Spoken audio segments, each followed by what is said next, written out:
The bar was the kind of place Malik Johnson had no business being in on a Tuesday night. Polished marble countertops, lighting so dim it felt intentional, and drinks that cost more than his hourly rate. He'd only stepped inside to get out of the rain. 5 minutes, maybe 10. Then he'd go home to Lena. He was almost out the door when he saw her. A woman sitting across from an older man in a charcoal suit. On the surface, it looked like a business dinner. But Malik had spent years reading rooms, reading people, and something was wrong. Her smile didn't reach her eyes. Her hand was wrapped too tightly around her glass. Every time the man leaned in, her body pulled back by exactly 1 inch, like a reflex she was trying to suppress. The man touched her wrist. She didn't pull away. Malik set down his glass, walked across the room, and did something that would either save her evening or destroy his future. Because 9 hours later, that same woman walked into his job interview and sat down at the head of the table. She was the CEO. If you're new here, this channel is where real human stories live. Hit subscribe so you never miss one. Malik Johnson was 29 years old and had been figuring things out on his own for the past 3 years. Before that, there had been 2 of them, him and Diana, splitting the rent, splitting the grocery runs, splitting the weight of raising a daughter in a city that didn't slow down for anyone. Then one February morning, a delivery truck ran a red light on Carver Street, and Malik became a single father before he fully understood what that meant. He didn't have time to fall apart. Lena was 3. She needed breakfast and bath time and someone to check under the bed for monsters. So Malik kept moving. He worked as a systems operations technician, electrical infrastructure, building diagnostics, the kind of work that happened inside walls and beneath floors, invisible until something broke. He was good at it. Patient, methodical, the kind of man who could walk into a failing system and find the fault before anyone else knew where to look. But good work and stable work weren't the same thing, and the contracts kept ending, the gaps between jobs kept stretching, and the number in his savings account kept shrinking in ways that made him lie awake at night doing math he didn't want to do. The job at Whitmore Logistics was supposed to change that. The night before the interview, Malik sat at the kitchen table with a folder of printed materials. The job description, the company overview, notes he'd written by hand because writing things down helped him remember. Lena was at the table too, cross-legged on her chair, working on something with a purple crayon. "Daddy," she said. "Yeah, baby. If you get the new job, will you still pick me up from school?" He looked up from his folder. She wasn't looking at him.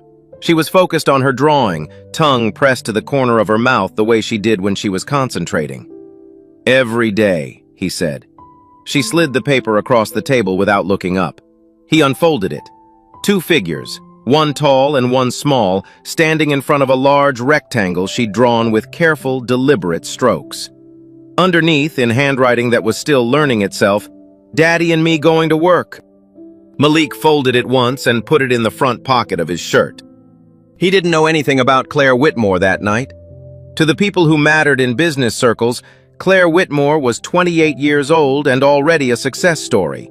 Founder's daughter turned actual CEO, sharp enough to grow Whitmore Logistics from a regional operation into a company worth watching. What those same people didn't see, or chose not to, was the pressure that came with it. The board had opinions about everything, the company's direction, its image, its relationships. And its most influential investor, Richard Vail, had a particular way of making his opinions felt without ever stating them directly.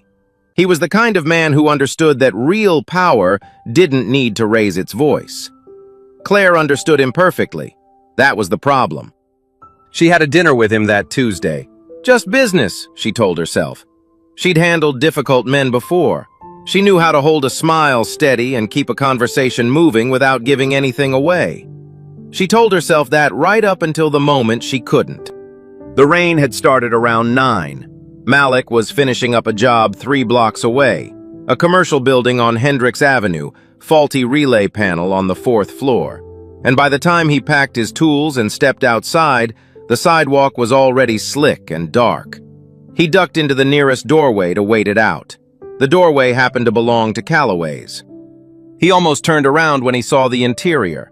The kind of place where every surface was either marble or leather, where the bartender wore a vest, where nobody looked up when someone new walked in because everyone there already knew everyone worth knowing. Malik was still in his work jacket. He had grease on his left knuckle and a crease in his collar that no amount of straightening would fix. He went in anyway, ordered a club soda, found a stool near the end of the bar, and told himself he'd leave once the rain let up. That's when he noticed them. They were seated at a corner table, a woman in her late 20s and a man who had to be 30 years older. The man was Richard Vale, though Malik didn't know his name then. What he knew was the suit, charcoal wool, perfectly fitted, the kind of suit that announced its price without trying. The man wore it the way certain men wore everything, like the world had been arranged to accommodate him. The woman sat across from him with her back straight and her expression composed, professional, polished. At first glance, it looked exactly like what it was supposed to look like. A business dinner between a senior investor and a company executive. Malik wasn't looking at her expression. He was watching her hands. Her right hand was wrapped around her wine glass with the kind of grip that had nothing to do with drinking. Her left hand was flat on the table, fingers pressed down, like she was steadying herself against something only she could feel. Every few minutes, Richard Vale would say something and lean forward, and she would respond with a smile that stayed perfectly in place while the rest of her face went somewhere else entirely. Vale touched her hand. She didn't move. He said something close to her ear. She laughed, a short, controlled sound, and shifted in her seat, angling her body away from him by a few degrees. Not enough for anyone at the surrounding tables to notice. Malik noticed. He'd seen that particular kind of stillness before. The stillness of someone who had calculated exactly how much they could and couldn't do, and was holding that line with everything they had. He looked down at his phone. The screen showed his wallpaper. Lena at the beach last summer, squinting into the sun, laughing at something just outside the frame. He looked at it for a long moment. Then he reached into his shirt pocket and felt the folded edge of her drawing. He thought about what it meant to be in a situation you couldn't get yourself out of. To need someone to step in and have nobody step in. To be sitting in a room full of people and be completely alone in it. He set his phone face down on the bar. He wasn't a hero. He wasn't looking for trouble. He had a job interview in the morning and a daughter at home, and exactly 0 reasons to get involved in something that had nothing to do with him. He got up anyway. He took his time crossing the room. Not slow enough to look hesitant, not fast enough to look urgent. He'd learned a long time ago that in spaces like this one, a black man moving too quickly toward a white woman was a story that wrote itself before anyone checked the facts. So he kept his pace even, his shoulders relaxed, his hands visible at his sides. He was aware of the bartender glancing up, aware of a man at the nearest table tracking him with the peripheral attention of someone who hadn't decided yet whether to be concerned. Malik didn't look at either of them. He kept his eyes on the corner table and walked like he had every right to be exactly where he was going. Which, as far as he was concerned, he did. He stopped just behind Claire's chair, close enough to be noticed, far enough not to crowd her. He placed one hand on the back of her seat, not touching her, just present, and looked at Richard Vale for exactly 1 second before shifting his gaze down to her. "Been looking all over for you," he said. Calm, easy, like he'd said it 100 times before. Claire went still for a fraction of a second. The pause of someone recalibrating, and then something shifted in her eyes. Not confusion, recognition of a different kind. She understood immediately. "Sorry," she said, and the word came out smooth, unhurried, as if she'd been expecting him. "I lost track of time." She was good. Malik gave her that. He straightened up and let his attention move back to Vale in the way men acknowledged each other when neither one particularly wanted to.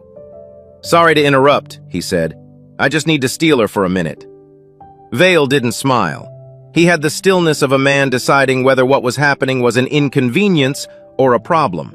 His eyes moved from Malik to Claire and back again, measuring something. Then he settled back in his chair and picked up his drink. "Of course," he said. The words were polite. The tone was not. Claire stood, smoothed the front of her blazer, and said something brief and professional to Vale. Wrapping up the evening, nothing urgent. They'd continue the conversation later. Malik didn't catch all of it. He was watching Vale's face, the way it had gone very composed and very quiet, in a manner that reminded him of pressure gauges he'd seen in old buildings, the ones that showed nothing until they showed everything. Vale watched them leave. He didn't look away until they were through the door. Outside, the rain had softened to a drizzle. The street was empty except for a cab idling at the corner and the sound of water moving through gutters. Claire walked a few steps from the entrance and stopped under the awning. For a moment, neither of them said anything. Then she turned to face him. Up close, she looked less polished and more tired. Not the kind of tired that came from a long day, the kind that came from holding something together for too long. "Thank you," she said quietly. Malik nodded. "You all right?" "Yes," she paused. "I will be." He didn't push, didn't ask for an explanation, didn't ask for her name, didn't hand her his card or tell her she could call him if she needed anything. He just stood there until it was clear she was steady on her feet. Then he said, "Take care of yourself," and walked out into the rain. He had an interview in the morning. He needed to get home. Malik got home at 10:40. Mrs. Pearson, the retired schoolteacher from 4B who watched Lena on late nights, was asleep in the armchair with the television on low.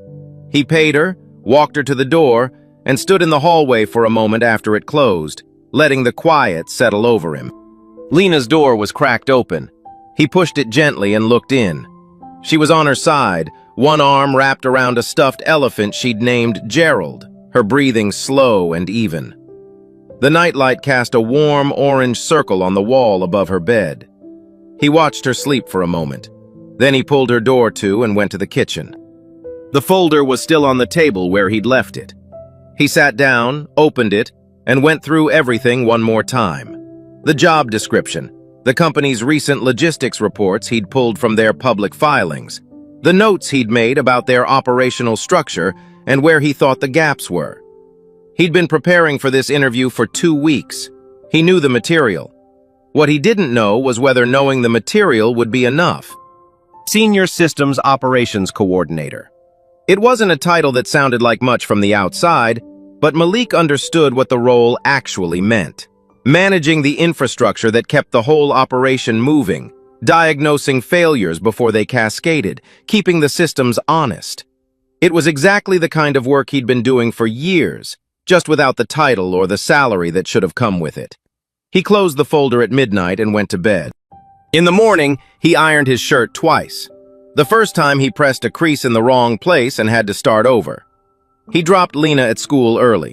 She was still half asleep, her backpack hanging off one shoulder, and she hugged him around the waist before she went inside without saying anything, which was its own kind of good luck. He took the bus to the Whitmore Logistics offices on Brennan Street. The building was glass and steel, 14 floors, the kind of architecture that was trying to say something about momentum. He checked in at the front desk, was given a visitor badge, and directed to the 6th floor. The waiting area was clean and quiet with low chairs and a view of the street below. Malik sat down and placed his folder on his knee. That's when he saw the other man. He was already seated when Malik arrived. Early 30s, dark suit that fit like it had been made for him, a leather portfolio on his lap that looked like it had never been used for anything stressful. He had the relaxed confidence of someone who had done this before and expected it to go well. He glanced at Malik when he sat down, gave a brief nod, and looked back at his phone. Malik looked at the portfolio, at the suit, at the easy way the man occupied the chair, like the room had been arranged for his comfort. He thought, that's what they're expecting. Not in a bitter way, just as information, a thing to factor in. He was still thinking about it when the door at the end of the hallway opened and a woman stepped out. Malik looked up. She stopped. The folder in his lap, the visitor badge on his jacket, the job interview he'd spent 2 weeks preparing for, all of it receded for a moment as he and Claire Whitmore stood 15 feet apart and recognized each other in the worst possible way. She recovered first, so did he. Neither of them said anything about the night before. There was nothing to say. Not here, not yet. The interview room was on the 6th floor, corner office, with windows that looked out over the street. There were 3 people at the table when Malik walked in. Claire at the head, a woman introduced as Nora Bennett on her left, and a man named Charles Mercer on her right. Mercer had the look of someone who had already formed an opinion and was present mostly to confirm it. Malik sat down, set his folder on the table, and waited. Claire looked at him for a moment without speaking. Then she set aside the standard opening script. He could tell by the way she paused, the slight adjustment in her posture, and asked a question that had nothing to do with his resume. "If you see something that's clearly wrong," she said, "but it isn't technically your responsibility, what do you do?" The room was quiet. Nora had her pen ready. Mercer was watching Malik with the particular attention of someone waiting for a wrong answer. Malik didn't respond immediately. He let the question sit for a moment, turned it over, made sure he understood what was actually being asked. Then he said, "The moment I see it and I'm in a position to do something about it, it becomes my responsibility, whether it's in my job description or not." Nobody moved. "That's not always the convenient answer," he added, "but it's the one I can live with." Claire held his gaze for a beat longer than necessary. Then she wrote something down and moved on. The rest of the interview was technical. System diagnostics, operational failure scenarios, resource allocation under pressure. Malik answered each question the same way he approached a broken system. Methodically, without performance, starting from what he actually knew and being clear about what he didn't. When Mercer asked about his educational background, Malik told him straight. No 4-year degree, a technical certification from Grayfield Community College, and 11 years of field experience across commercial, municipal, and industrial systems. He didn't apologize for it. He didn't frame it as a limitation. He laid it out the same way he laid out everything else, as information.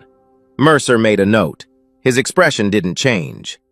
Nora asked about a specific scenario. A mid-cycle system failure during a high-volume period. Multiple points of failure. Limited personnel. Malik walked her through it step by step, drawing on an actual situation he'd handled 3 years ago at a distribution facility in East Baltimore.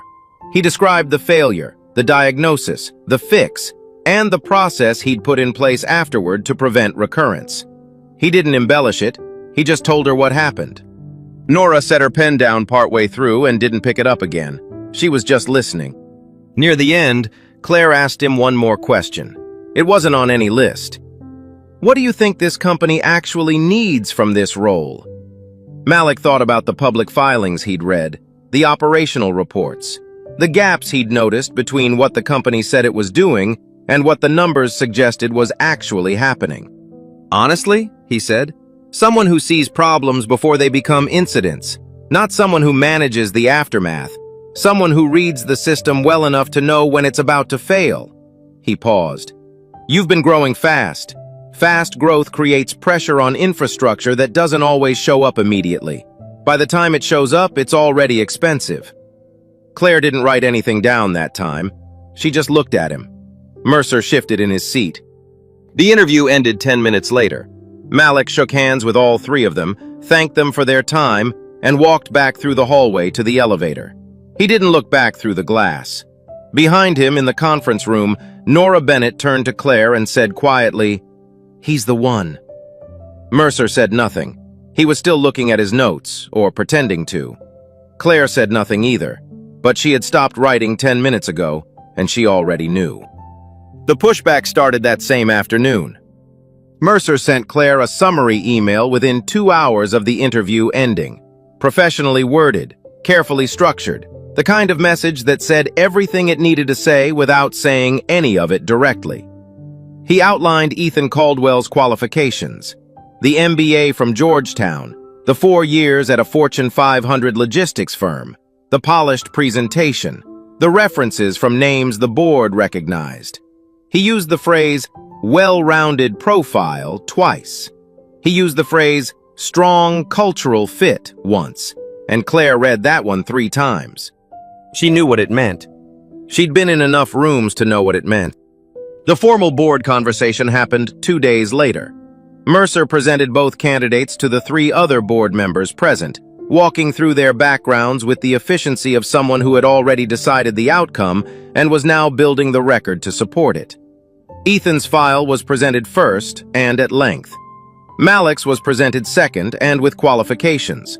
Strong technical instincts, unconventional background, limited corporate exposure. Richard Vale was not in the room. He was never in rooms like this one directly. But his name came up twice, both times from Mercer. Both times in the context of investor confidence and the company's current visibility in the market. "We're at a sensitive stage," Mercer said. "The people we put in visible roles reflect on the company's credibility with the people whose support we need." One of the other board members, a woman named Patricia Howell, who had been mostly quiet, asked what that had to do with the candidate's qualifications. Mercer smiled the way men smiled when they thought a question was naive. "Everything is connected, Patricia." Claire sat at the end of the table and said nothing. She was listening to the specific words being used and the specific words being avoided, and she was filing all of it away. After the meeting, she sat alone in her office with the door closed and both candidate files open on her desk. The honest question, the one she didn't want to ask but couldn't stop asking, was whether she could trust her own judgment here. Malik had impressed her in the interview. Nora, whose operational instincts Claire trusted more than anyone else in the building, had called him the strongest candidate she'd seen for the role in 2 years. The work history, while unconventional in its structure, showed exactly the pattern of thinking the position required. But there was also the other thing.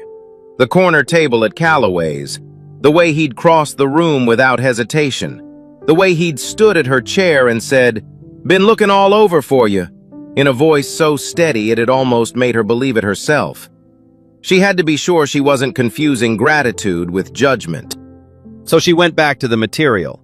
She pulled up every assessment Nora had written, every technical response Malik had given in the interview, every operational scenario and how he'd worked through it.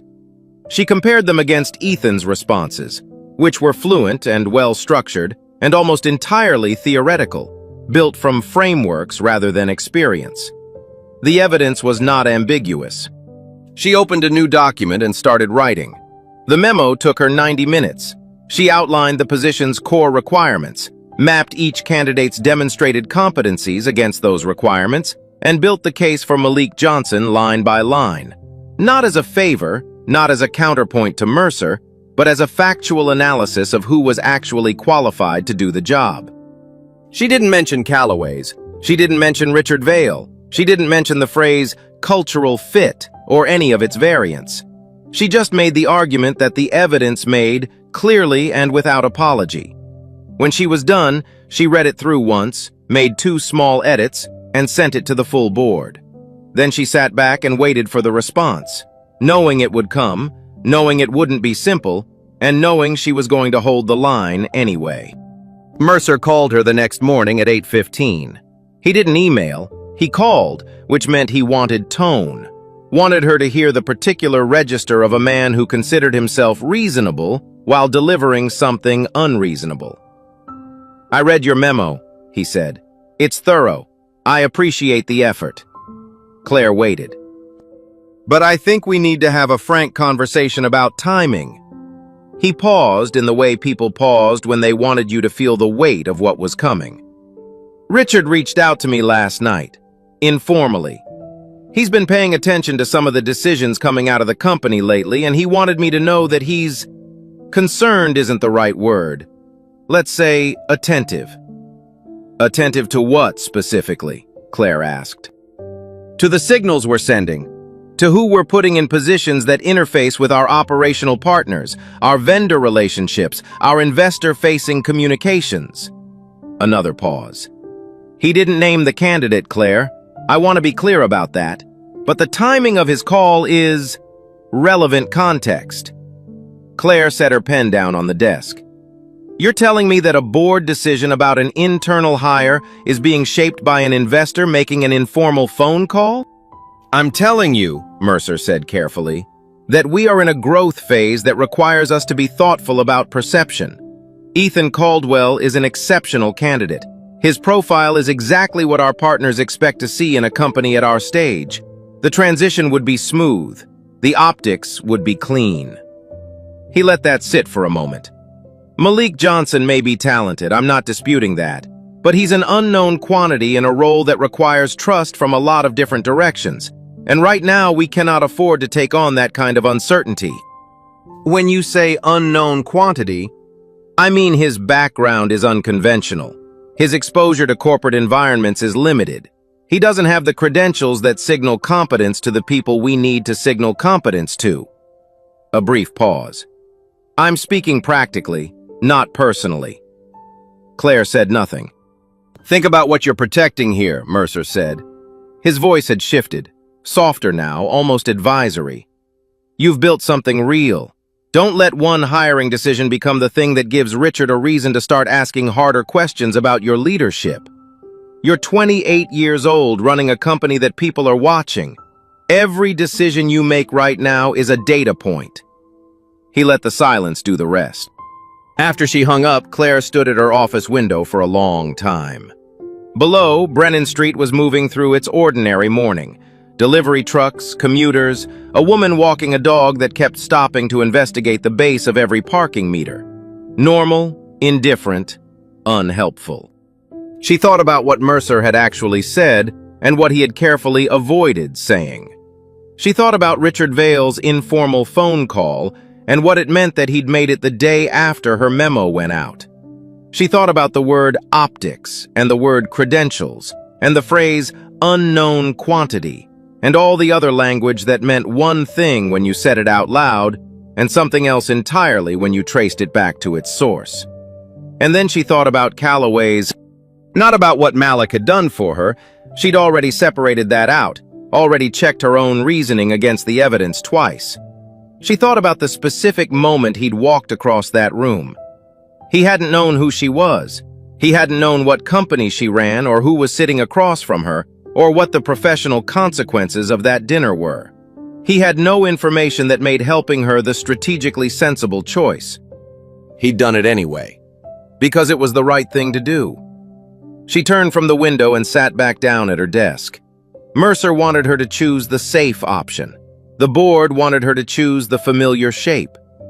Richard Vale, without ever saying a name, was applying pressure from a distance, the way he applied all pressure, and waiting to see if it worked. She opened her laptop. She pulled up Malik's file one more time, not because she was uncertain, but because she wanted to be the kind of person who made sure. The evidence hadn't changed. She picked up the phone and called Nora Bennett. "Tell HR to move forward with Johnson," she said.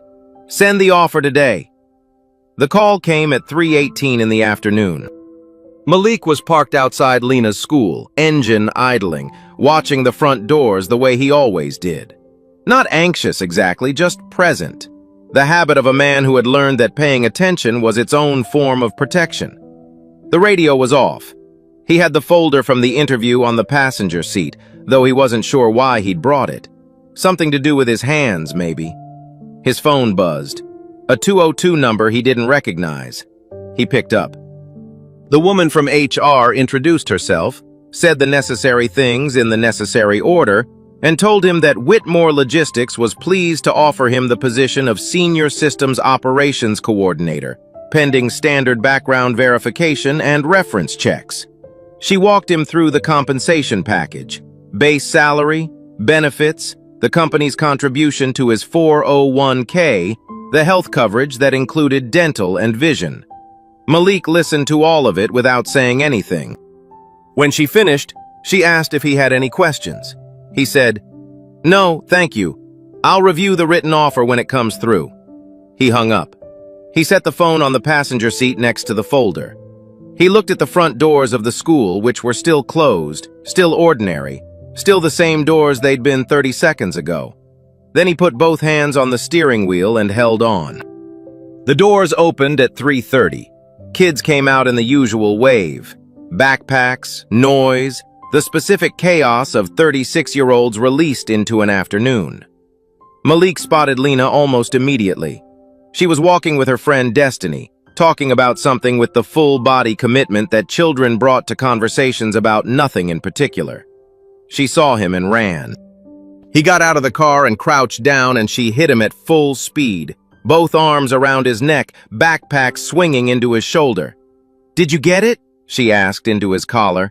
He pulled back and looked at her. "How do you know I heard today?" "You have your serious face," she said, "but it's the good kind of serious." He laughed, a real one, short and sudden. "Yeah, baby, I got it." She pulled back and looked at him with the gravity of someone receiving important news. Then she nodded, like this confirmed something she'd already decided. "I knew you would," she said, and ran back to say goodbye to Destiny.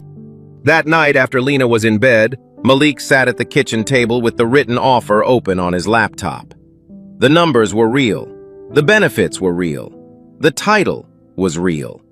And underneath all of it, quiet and persistent, was the thing he hadn't said out loud to anyone. He didn't know how much of this was his. Not the work.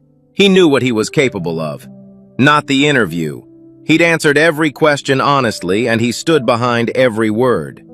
But Claire Whitmore had been in that room, and Claire Whitmore knew what he'd done at Calloway's, and no matter how clearly he traced the logic, he couldn't fully close the distance between "she chose me because I was the best candidate" and "she chose me because she felt she owed me something." He needed it to be the first one. Not for pride exactly, or not only for pride. He needed it because Lena was going to grow up watching how her father moved through the world, and he wanted her to see a man who earned what he had, not a man who happened to be standing in the right place at the right time. He closed the laptop. He went to bed. His first 3 weeks at Whitmore Logistics were quiet in the way that mattered. He arrived early, learned the systems fast, asked questions when he needed to and didn't when he didn't. He introduced himself to the people he'd be working with directly, the operations floor staff, the logistics coordinators, the 2 junior technicians who reported to his team, and he did it without fanfare, the same way he did everything. He showed up. He paid attention. He kept his head down not out of deference but out of method. Mercer's people watched him. He knew they were watching. He didn't perform for them. The system problem surfaced in his 3rd week. It started as a minor anomaly in the routing data, a handful of orders flagged as delivered that hadn't been, a small cluster of timing errors that didn't fit the usual pattern of user input mistakes. The operations team had been logging the discrepancies for just over a month without identifying the source. The technical department had run 2 diagnostic cycles and come back with nothing conclusive. Nora mentioned it to Malik on a Thursday afternoon, almost as an aside. She handed him a copy of the incident log and told him to take a look when he had time, get familiar with how the system behaved. She wasn't assigning him the problem, she was giving him homework. He took the log home that night. He sat at the kitchen table after Lena was asleep and read through every entry. Then he pulled up the system architecture documentation, a dense, imperfectly organized record of every build phase and integration update the company's infrastructure had gone through over the past 6 years. He read it the way he read broken systems, not looking for what was there, but looking for what didn't connect. He found it around midnight. A legacy routing module from the company's original software build had been carried forward through 3 separate system upgrades. Each upgrade had tested it in isolation and found it stable. What nobody had tested was its behavior under the specific load conditions that came with the company's recent growth, a threshold it had never been asked to meet before and wasn't built to handle cleanly. Below that threshold, it functioned perfectly. Above it, it produced exactly the kind of low-frequency, hard-to-trace errors that had been showing up in the incident log. It wasn't dramatic. It wasn't a catastrophic flaw. It was the kind of thing that stayed invisible until the company grew into it, and then got expensive very fast. Malik wrote it up in 4 pages. Clear problem statement, documented evidence, root cause analysis, recommended fix, estimated timeline for implementation. No editorializing, just the work.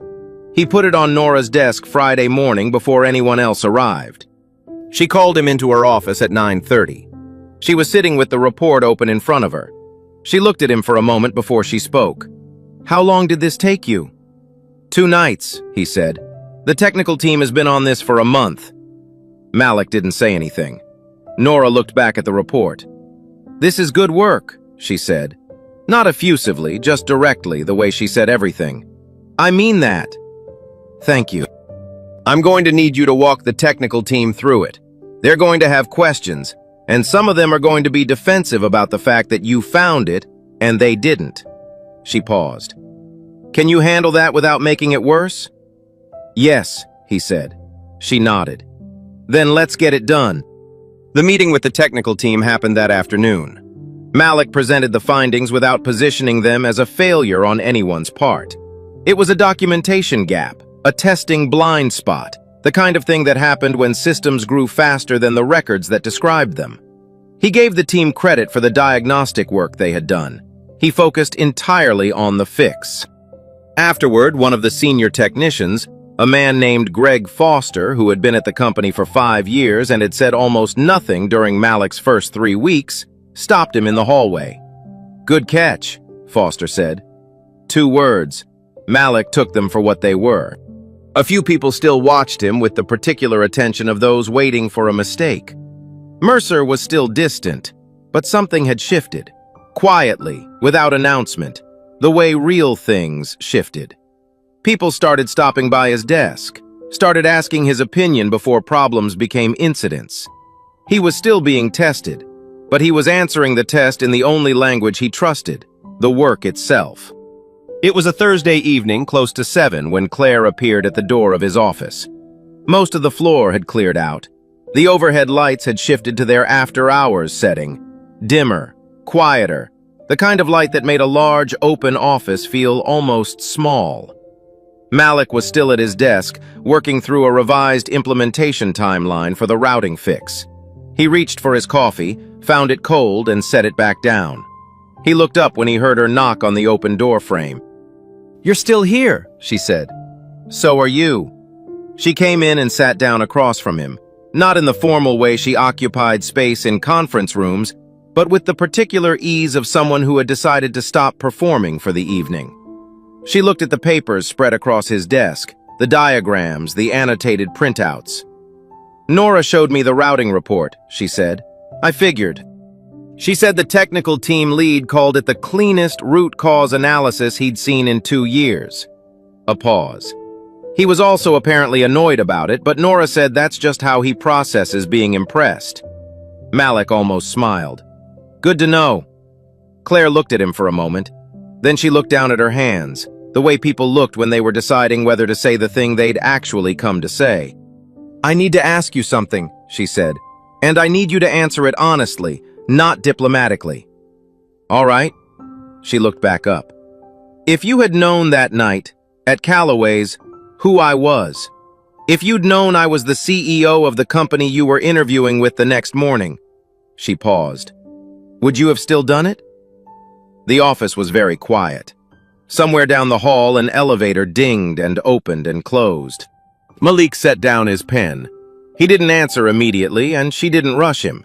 He thought about the question the way he thought about all serious questions, not looking for the answer that sounded right, but for the one that actually was. "Yes," he said, "but I wish you'd never been in that situation in the first place. Not because of the interview, because nobody should be sitting in a room like that, holding it together the way you were holding it together with nowhere to go." He paused. "That's the part that stays with me, not what I did, that you needed someone to do it at all." Claire was quiet for a long moment. She had prepared herself in some part of her mind for a version of that answer. What she hadn't prepared for was how much it would matter to hear it. Not as reassurance, not as absolution, but simply as the truth, spoken plainly by someone who had no reason to say anything other than the truth. She had spent the past several weeks asking herself whether she had made the right call. Not just about the hire, about the whole chain of it. The memo, the call to Nora, the line she'd held against Mercer. She had reviewed it from every angle she knew how to review, and the answer had always come back the same. It was closed now. Not because Malik had told her what she wanted to hear, but because he hadn't. He'd told her what he actually thought, which was that the decision to hire him had nothing to do with Calloway's, and that Calloway's itself was the wrong thing to be grateful for. "Thank you," she said finally, "for the honest answer." "You asked for it," he said. "So." She stood up, smoothed the front of her jacket out of habit, and looked at him one more time. "Go home, Malik," she said quietly. "Your daughter's waiting." He glanced at the clock. 6:58. He picked up the cold coffee, walked it to the trash on his way out, and started closing folders. 3 months later, Whitmore Logistics closed its best operational quarter in 4 years. The routing fix had held. The cascading errors stopped. 3 other process gaps that Malik had flagged in the weeks following his initial report had been addressed quietly and without incident. Nora had started including him in the senior operations meetings, not as a formality, but because the room was better when he was in it. Mercer remained professionally distant. Richard Vale had not made another informal phone call, at least not one that had reached Claire directly. Whether that meant he had moved on or simply shifted his attention elsewhere, she didn't know. She had stopped trying to read his silence and started focusing on what she could actually control. That felt like progress. Malik had stopped doing the math at night. He knew what he'd contributed. He knew what the work had cost him and what it had produced. He knew that Nora trusted him, that his team trusted him, that the systems he was responsible for were running cleaner than they had in years. He'd earned it. Every day he earned it again. He was picking up Lena on a Wednesday afternoon when he saw Claire. He didn't expect it. She was on the opposite sidewalk, walking in the direction of the parking structure on Clement Street, bag over one shoulder, still partially somewhere else in her mind. Then the school doors opened and Lena came out. She spotted Malik immediately and ran, backpack bouncing, one shoe slightly untied, calling his name with the full volume of a child who had not yet learned to modulate her joy for the benefit of strangers. He caught her, lifted her once, set her down, and crouched to retie her shoe while she told him something urgent about a project involving butterflies and a disagreement with a classmate named Tyler that had apparently been ongoing for several days. He was listening. He was fully there. Claire had stopped walking. She stood on the opposite sidewalk and watched the two of them, the way Malik's whole body had shifted the moment Lena appeared, the way he was listening to her with the same quality of attention he brought to everything, unhurried and complete. She thought about what he'd said in the office that Thursday evening, about where things came from, about what stayed with him. She understood it now in a way she hadn't entirely understood it then. Malik looked up and saw her. Neither of them waved. Neither of them called across the street. The distance and the noise made it impractical. And besides, some things didn't need to be said out loud to be understood. Claire held his gaze for a moment. Then she nodded once. He nodded back. She turned and walked toward the parking structure. Malik stood up, took Lena's hand, and they started down the sidewalk in the other direction. Lena still talking about Tyler, Malik still listening, the city loud and indifferent around them. The door was open. Neither of them had walked through it yet. Malik never set out to change anything that night at Calloway's. He just saw something wrong and decided it was his responsibility to do something about it. No audience, no guarantee it would work out. No idea that the woman he was helping would be sitting across from him 9 hours later. That's the thing about quiet integrity. It doesn't announce itself. It just shows up, does what needs to be done, and walks back out into the rain. And sometimes, if you're paying attention, it changes everything. If this story stayed with you, subscribe. There's more where this came from. New stories every week, right here.